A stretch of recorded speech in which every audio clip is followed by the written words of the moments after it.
Welcome to tutorial 18, and in this tutorial, just for the sake of completeness, I need to tell you about some consonants that you're never going to see, or you're only going to see very rarely. In Thai there are 5 K consonants, 1, 2, 3, 4, 5. We did these two in tutorial 3. The two above perform exactly the same function and they're actually obsolete. So high class, low class, and they all make a K sound as an initial consonant and a K sound as a final consonant. You might be asking why I'm telling you about consonants that are obsolete. And the reason is that these two are included in any list of Thai consonants that you see, and Thai school children have to learn them as well. I guess the reason is if they're reading any old books or old texts, they might come across these characters and they need to know what they are. The other question you might have is when they were made obsolete. I didn't know, but my wife is a teacher and she has a friend who teaches the Thai language, so we gave her a call. And it seems that they were made obsolete in the Thai year 2470, which equates to the Western year 1927. And the first time that a dictionary mentioned they were obsolete was in the Thai year 2493, which is the Western year 1950.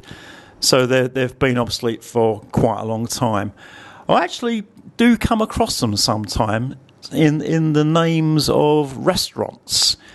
I guess that the owners of some restaurants think it's trendy to have a name that uses an obsolete consonant, but that's the only time I see them. In normal writing, normal signs, I never see them. This 5th K consonant isn't obsolete, it's still current, but it doesn't come up very often. You only see it quite rarely. The shape is similar to the Morma M consonant, but it's got this extra little notch on the side here. These two consonants, again, they're not obsolete. They are current, but they only appear very rarely, and they perform exactly the same function as the consonants I've written below, the do dek and the do dao. So they're all mid-class. These two make a D sound as an initial consonant and a T sound as a final consonant. And these two, the initial consonant sound is something like the sound between a D and a T, and the final consonant is a T. So you can just use these two instead of these two.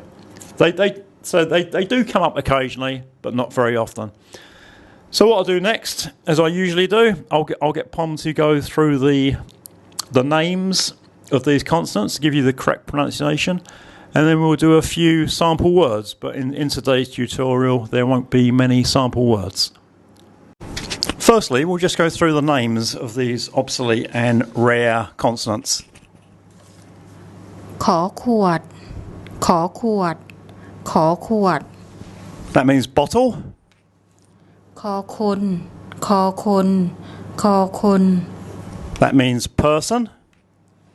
คอระฆัง คอระฆัง คอระฆัง That means bell.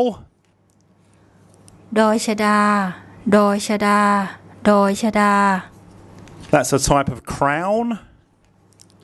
ตอปะตัก ตอปะตัก ตอปะตัก And that means spear. As I said just a few minutes ago, we won't be doing too many sample words. In fact, we'll just be doing 2, and we'll do those now.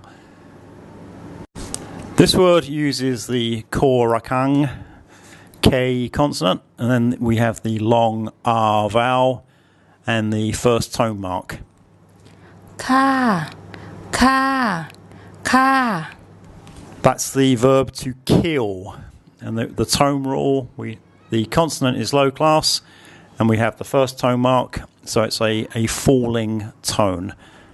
I'll get Pom to do the next word for you. The next and final word.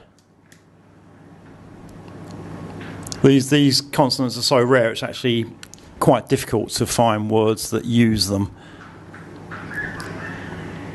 This is a 3-syllable word. So firstly we have the bo bla, which has a sound in between a B and a P. We have to put in an implied vowel, so there's no written in vowel. Then we've got the do patak. Above that is the short I vowel. Then we've got the to tahan T consonant, another short I vowel, and finally an N consonant. So I'll get Pom to say that for you. ปฏิทิน ปฏิทิน ปฏิทิน And that's the Thai word for calendar. So that was a nice, short, straightforward tutorial. You don't need to remember much. You just need to be aware of those consonants just in case you come across them. And I'll see you again in tutorial 19.